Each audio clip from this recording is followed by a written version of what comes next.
Hola, hola amigos y amigas, bienvenidos y bienvenidas a ¿Por qué somos así? El podcast que busca desentrañar con un poco de humor aquellos sucesos históricos que hoy nos definen como colombianos. Yo soy María Paulina Baena. Yo soy Sebastián Castaño. Y yo María Emilia Gufre. Y en este capítulo de hoy conversaremos sobre los acentos. Imaginemos a uno de los primeros españoles llegando a estas tierras. Buenos días, os del señor, mi estimado salvaje. Me complace dirigirme a vos. Hemos venido aquí en busca de riquezas y recursos naturales. Esta tierra es fascinante. Es algo nuevo para nosotros y nunca se halló la cosa que a los hombres más deleite que la novedad. Pero no creáis que somos corrompidillos, no. Esas sinvergüenzadas se las dejamos a los hombrecillos. ¿Y cómo pasamos de esto que acabamos de escuchar a esto? Oigan, ese españolete, la chimba, weón, no sea culebra, mijo. Nos dicen de frente que nos van a mecatear las cosas, pero que no son corrompidos. Eso es mucho sirve, güey, esa hombre. No le da pena toda mierda que está hablando, parce. Eso es mucho hombre, fuck you, mengonorrea. ¿Vos querés que yo me voy a dejar meter de gancho ciego? Ahorita, acá, maricona, ahorita, antes de que te haga... Bueno. Ya. El caso es que de ese españolete, el primero que oímos, a este nea paisa urbano, tuvieron que pasar varios siglos. Y de ese acento español a todos los acentos que tenemos acá también. De hecho, es muy interesante lo que pasa aquí, porque uno se va a la costa y le hablan de una forma. Sí, uno, digamos, se va al interior y todo es cantadito. Y por ejemplo, si una rola y se va a Nariño y uno con este ritmo de vida todo acelerado, pues les ruega que por favor le hablen más rápido. O se va a Santander y termina regañado. Y se va a Antioquia y bueno, eso por allá, eso es otro país. Sí, eso es la República Independiente de Antioquia. Pónganme el himno.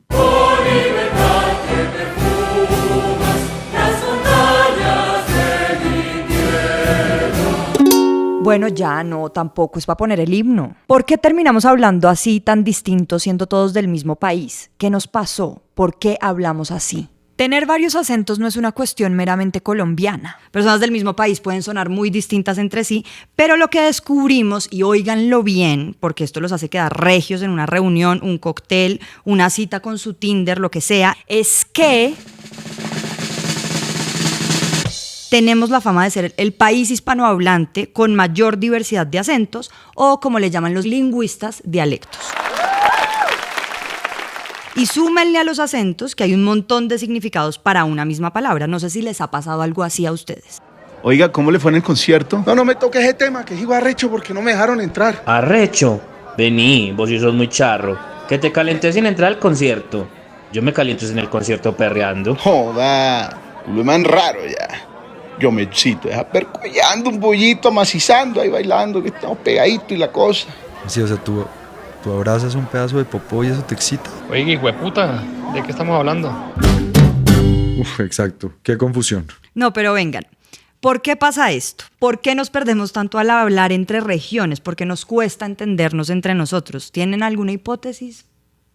Pues a mí se me ocurre que la geografía, ¿no? Bien. Aunque esa es una de las razones, no es la única. Pero en cuanto a la geografía, ¿qué pasó? Hay muchas variables, por supuesto, ¿no? Pero una de las principales razones es porque aquí tenemos 3 cordilleras, ¿no? A falta de una, 3. Tenemos adicionalmente 2 mares, muchas regiones, muchos valles, muchos bosques. Entonces, los pueblos que vivían aquí, desde antes que llegaran los españoles, vivían en su chuzo, encerraditos.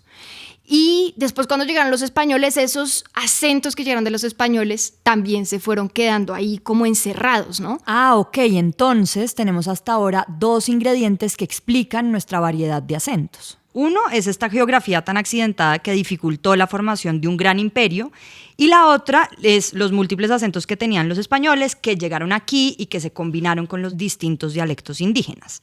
Pero vean. A pesar de esa aplastada española, algunas palabras indígenas se han mantenido a través de los siglos. Vean, por ejemplo, la palabra chucha, que sobrevivió en el tiempo, que en quechua significaba ese olor pestilente que expulsan las zarigüeyas cuando se sienten en peligro, y pues que hoy en día significaría ese olor tan hijueputa que tenían los españoles cuando llegaron a conquistar América. Y nos hace falta una última razón para que existan esta variedad de acentos colombianos, y fue la esclavitud. Pónganme la música solemne y dejen que María Emilia nos empape de historia y de sabiduría. ¡Estudien, vagos! Sí, sí, la esclavitud, digamos, jugó su parte. Aquí llegaron una cantidad de lenguas africanas enormes. Pues nosotros tenemos la idea de que África es un continente como la misma cosa, pero en realidad había una cantidad enorme de naciones, de culturas muy diversas y con muchas lenguas entre sí, ¿no? Los Akkad, de la región del Congo, otras lenguas. Entonces llegan aquí y se van estableciendo a medida que van logrando escaparse del yugo español en diferentes poblados que conocemos como palenques. Y ahí van desarrollando también una serie de palabras muy únicas y muy particulares y también acentos y toda la vuelta. Por eso los palenqueros tienen palabras africanas que hoy se siguen usando como búmbula, que significa testículo grande. Tusí, que significa excremento. Hoy en día Ajá. significa otras cosas, ¿no? La droga esa que usan para drogarse en los jóvenes. O Sebastián, en sus fiestas y No, besos yo de ya- 6 yo antes ya me de la rehabilité, pandemia. María Paulina, por favor, respétame. Góngoro, úlcera. O sea, los manes estaban bien obsesionados como con el tema corporal. Me Eran encanta. bien escatológicos. Bueno, o nosotros somos los escatológicos, ¿no? Bueno, sí, porque hay otras palabras. Fuimos nosotros que escogimos estas. Exacto. Bencos viejo ascenda risendencia tacuringo cuandianea traerlo. Estamos oyendo a Keiner Torres, que en su lengua palenquera nos está contando la historia de Palenque, que es una historia muy bacana porque eso fue Bencos Biojó el que se fugó, el primer esclavo que se fugó y lo fundó por allá entre los arcabucos, que pues son unos montes muy tupidos, precisamente para que no lo rastrearan los perros, ni los sabuesos, ni la cosa, y yo creo que eso contribuyó a que este tipo de palabras de las que estamos hablando quedaran ahí aisladas y se preservaran a través de los siglos hasta la actualidad. Escuchando esto yo no entiendo por qué RCN no le ha sacado novela. Creo que no tiene los suficientes actores afro para llevar a cabo la novela. Bueno, entonces ya sabemos a grandes rasgos qué fue lo que pasó para que habláramos tan distinto. Pero ahora viajemos a unas cuantas regiones y metámosle temperatura a esto y vámonos a la costa, no joda. ¿Por qué los costeños hablan así de sabroso? Bueno, pues es que resulta que los primeros españoles que llegaron a la costa caribe colombiana venían de Andalucía, o pues de lo que hoy conocemos como el sur de España. Y aunque los acentos no son calcados, fíjense que las personas del sur de España y las personas de la costa caribe relajan muchísimo las consonantes. Pero hay una historia además muy bonita, y es que de ahí llegaron muchas personas de las Islas Canarias. Los manes de las Canarias, la gente de las Canarias, de esas islas, eran navegantes así súper profesionales, súper tesos, los reconocían por ser buenos navegantes allá en España. Entonces querían que estuvieran involucrados en todo el proceso de conquista. Entonces llegaron mucha gente de allá a las costas. Y esa gente habla muy similar, digamos, a cómo hablan en la costa. Hagamos un ejemplo. Ustedes, al escuchar a esta persona, ¿de dónde creen que es? Mi niña, estos son plátanos, no son bananas. Y tú eres polla boba. O sea, a mí me suena como un venezolano, ¿no? Sí, Podría ser. sí, yo ¿A pensé ti? lo mismo. O no sé, como alguien cubano, alguien de Cuba. Bien, sí. O sea, esta persona es canaria, pero eso que ustedes dicen tiene sentido porque el puerto de Indias quedaba cerca a las Islas Canarias. Y efectivamente llegaron a Venezuela, a Cuba, a República Dominicana y a mi Colombia, papá. Si se fijan, los canarios tienen una particularidad muy parecida a la de los caribeños y es que se tragan algunas R's o las duplican. Claro, eso es como entonces lo que le pasa a los cartageneros, ¿no? Que para decir Cartagena se tragan una R y la duplican por una T. Exacto. Ah, ok, ya entendí. Entonces dicen Cartagena en vez de Cartagena, o dicen tarde en vez de tarde, o perdido en vez de perdido. Bueno, eso, pero también es muy común el ceseo, que significa no hacer una distinción entre la Z y la S y la C y la S. Algo que es compartido entre Canarias y toda la América hispanohablante. Por ejemplo, Zorro, en vez de zorro o celebridad. en vez de celebridad. Yo así le hablo a mi novia, como con... Mi ¿Y qué tal? ¿Cómo Creo que- te va? Creo que me va a terminar. Ok, bueno, y hay otra particularidad y es la aspiración de las heces. Y aquí va el ejemplo de las consonantes relajadas, como por ejemplo, las moscas, o hacer sonar la H como si hubiera una J.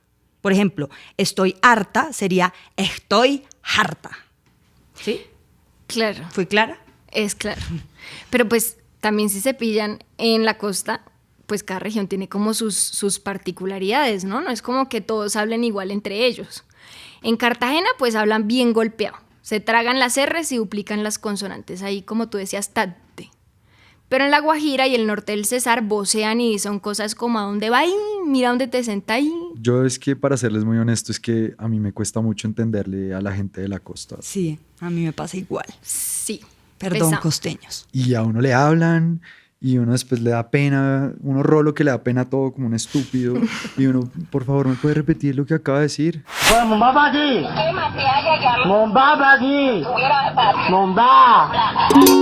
Ahora saltemos a un climita más frío.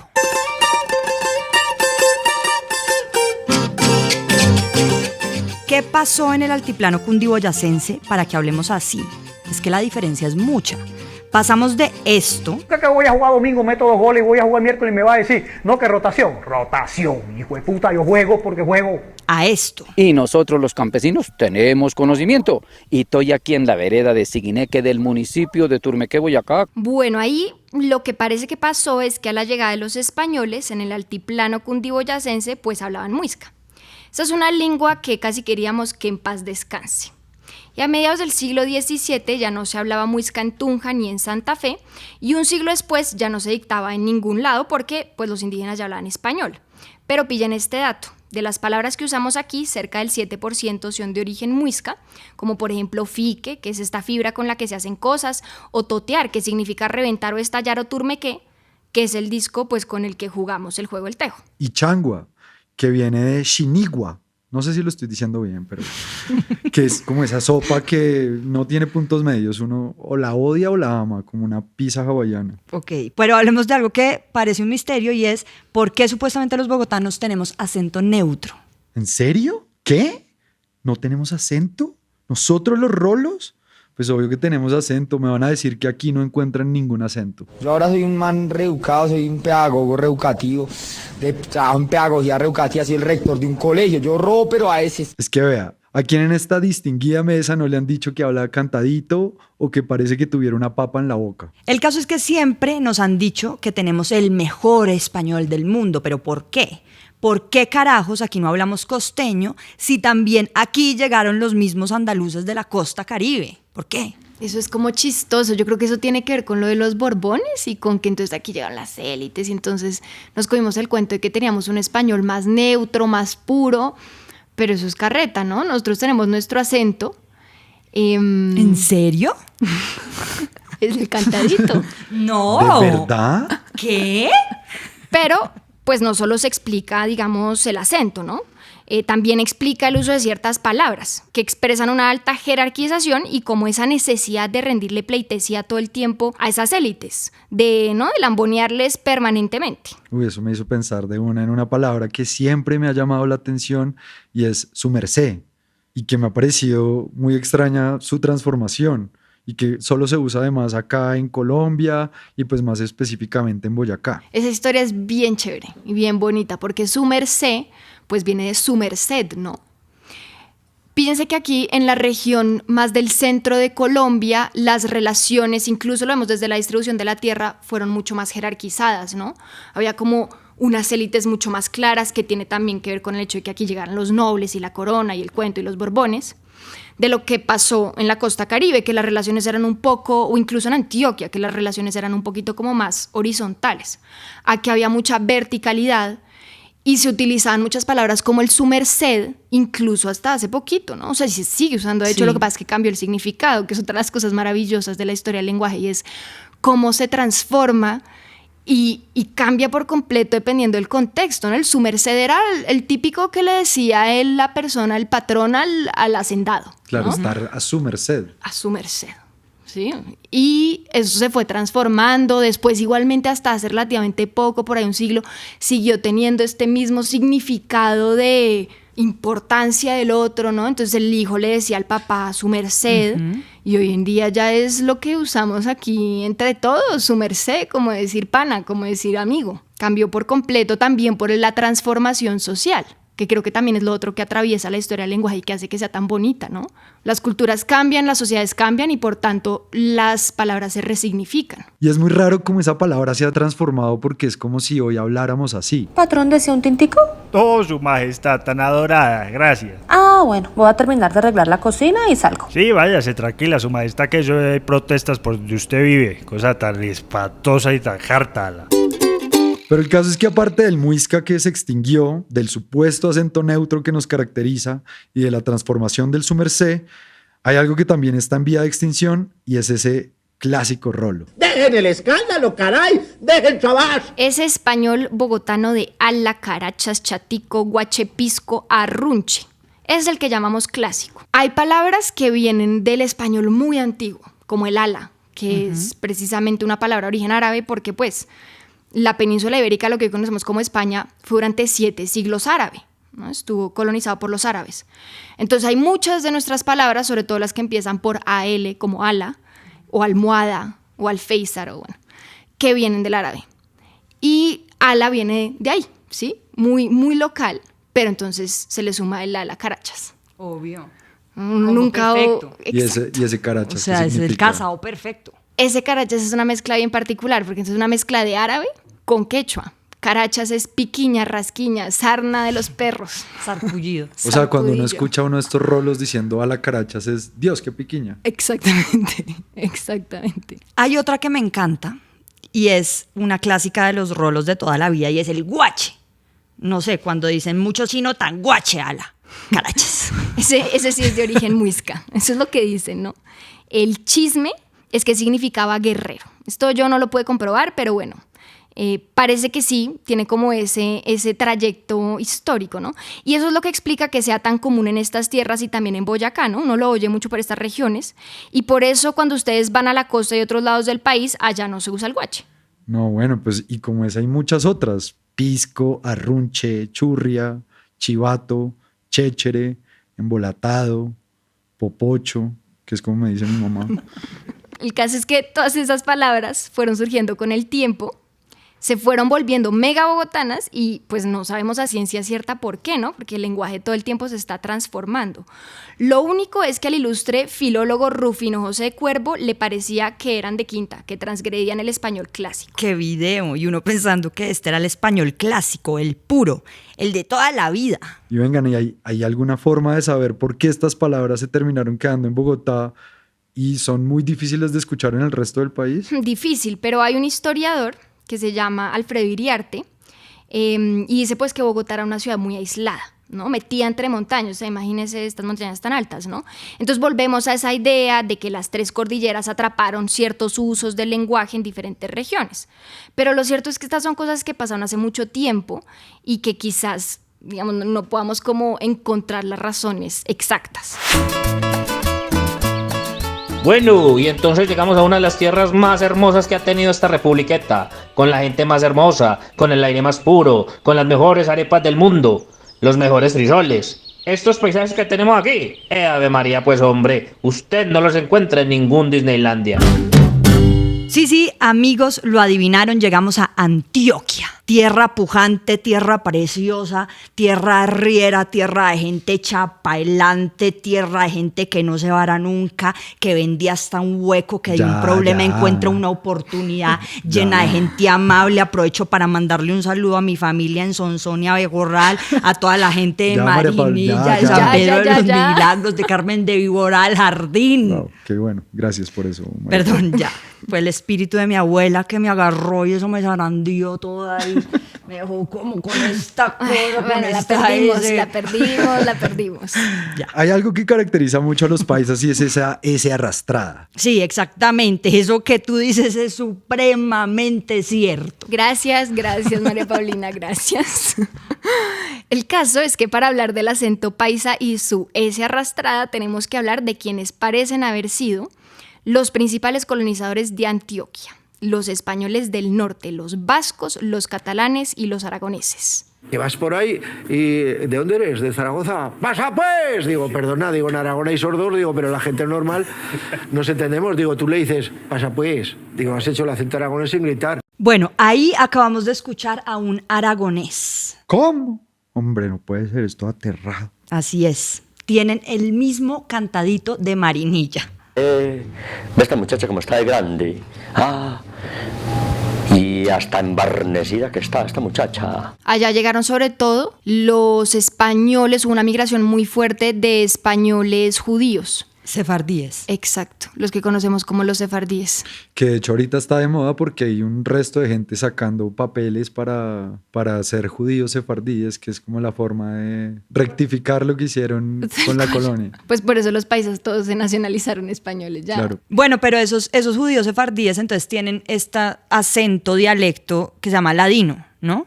Exacto. ¿Y eso cómo influye en los paisas? ¿Qué pasó? Es muy similar al acento paisa y al uso de palabras que ellos tienen. Hay unas palabras típicas paisas. Echa pa'lante. Exacto. Que son muy del ladino y son palabras además súper, digamos, antiguas, diríamos como que un poquito medievales.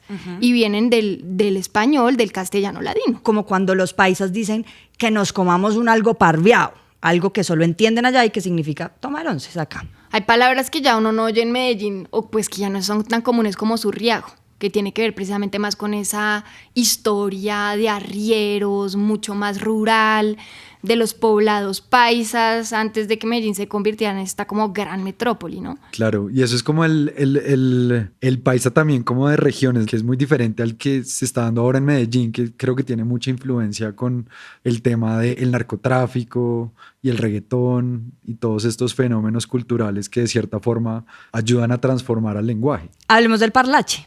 ¿Qué hizo la plata? Me la metí en cositas. Pues el parlache es como una jerga que se dio en los barrios marginales de Medellín y era una especie como de lenguaje encriptado para que pues las personas no pudieran, la ley sobre todo no pudiera saber pues qué estaban haciendo. Pero ¿quién soy yo? Un rolito huevón que pues no sabe muy bien del tema.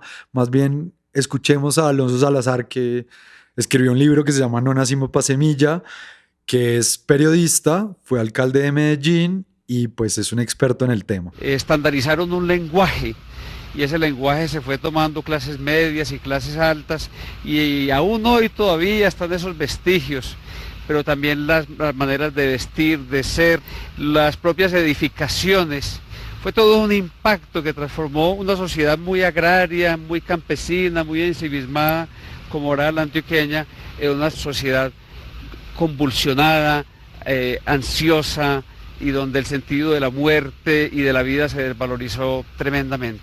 Es muy chévere y además este cuento de que intercambian sílabas, ¿no? Sí. Yeca en vez de calle. Y como que las ponen misaca, como que las cambian de lugar. Y las unen. Ay, hay una buenísima. Gonorrea.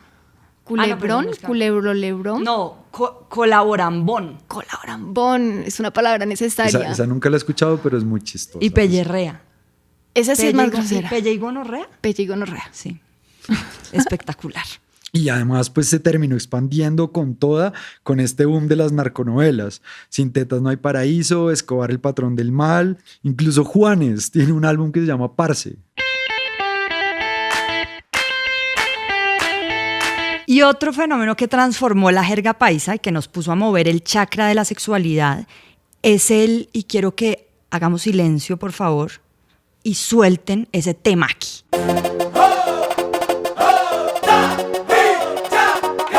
Todo parece indicar que el reggaetón llegó a Medellín por allá en el 2002. Y lo que termina pasando es que los puertorriqueños empiezan a pegar durísimo en las emisoras paisas. Unos años más tarde, varios artistas clásicos del género, como Don Omar, Tego Calderón, Ivy Queen, Daddy Yankee, revientan el Atanasio Girardot Todo el mundo hace fila. Y todos ellos empiezan a influenciar a muchos artistas paisas que hoy en día pues conocemos todos y también son reconocidos a nivel mundial, ¿no? Maluma, J Balvin, Karol G, Fade, en fin, toda esa cultura trajo consigo un montón de términos reggaetoneros que pues terminaron haciendo parte del slang paisa. Entonces, por ejemplo, ¿quién no ha escuchado a alguien que diga estoy que me perreo luego de tomarse unos guaros? Voy a parar acá. Para nuestra audiencia mayor de 60 años, ir a perrear es ir a bailar reggaetón, pero ir a bailar duro reggaetón hasta el piso, hijo de puta. Perreo, perreo, perreo, perreo, bellaqueo y fumeteo, bellaqueo y fumeteo. Y hay otras palabras típicas reggaetoneras como jangueo, que viene del inglés hangout, que es salir con los amigos a pasarla bien. Y uno pensaría que solo usan en Puerto Rico esas palabras, pero ahora uno ve a muchos artistas paisas que cantan en esos términos. De hecho, el Fercho, en Yandiel 150, que me encanta, lo dice claritico. Jangueo, te fumeteo, contigo todos los paris son de perreo, ¿Y dónde me dejan el bellaqueo? ¿No? Fundamental. Que casi que es la esencia del reggaetón, es decir, todo ese juego sexual, ¿no? Que sucede. Sí. Bueno, entonces pasó una cosa muy interesante y es que estas palabras reggaetoneras y algunos términos del parlache se volvieron material de exportación en el mundo. Bueno, ¿y a quién habéis venido a ver esta noche? Joder, macho, vinimos a ver Faith More. ¡Qué pasada! ¿Y estáis ansiosos por el concierto? Estamos melos. ¿Citas? ¡Qué chimba, parceros! Es muy loco escuchar ahora a un español fan del reggaetón utilizando palabras de parlache en su vida cotidiana, como si de alguna forma el lenguaje que ellos trajeron y que se transformó acá los hubiera ahora conquistado. Claro, pero no sobra aclarar que lo que realmente conquistó el mundo fue el reggaetón, ¿no? Más que el parlache. No, pero dale unos añitos al parlache y verás lo que va a pasar. Bueno, y después de todo, ¿qué nos queda? A mí algo que me llama mucho la atención es que el lenguaje está vivo. Cambia todo el tiempo porque se nutre de la cultura, del mundo globalizado, de las redes sociales, de las tendencias, de la música, del momento. A mí algo que me llama mucho la atención es que solo en 40 años, o sea, desde los 80s hasta la actualidad, el parlache ha logrado permear a casi todo el territorio colombiano, incluso ha cruzado fronteras. Y la verdad es que no dejo de pensar en que de alguna manera todos terminamos siendo conquistados por la jerga de la narcocultura. Qué gonorrea, parce. Sisas. Pero bueno, a mí me da mucha curiosidad pensar qué vendrá para el lenguaje y cómo cambiarán nuestros acentos en los próximos 50 años. Y eso que aquí solo hablamos de costeños, personas del interior, paisas, palenqueros, y nos faltaron llaneros, bayunos, pastusos, santanderianos, bueno, en fin. Esto fue todo en ¿Por qué somos así? Cuéntenos en los comentarios qué les pareció. Esta investigación fue hecha por María Emilia Gufré. El guión lo hicimos Sebastián Castaño y yo, María Paulina Baena. Las voces de este episodio fueron hechas por Álvaro García Trujillo, Alejandro Burgos, Juan Franco, Mauricio Gaviria, Keiner Torres, Mariette Jaramillo Samper, Juanita Vélez, Lorenzo Caballero y Beatriz de la Pava. El diseño sonoro fue hecho por Dominica Records. Nos vemos por ahí. Chao.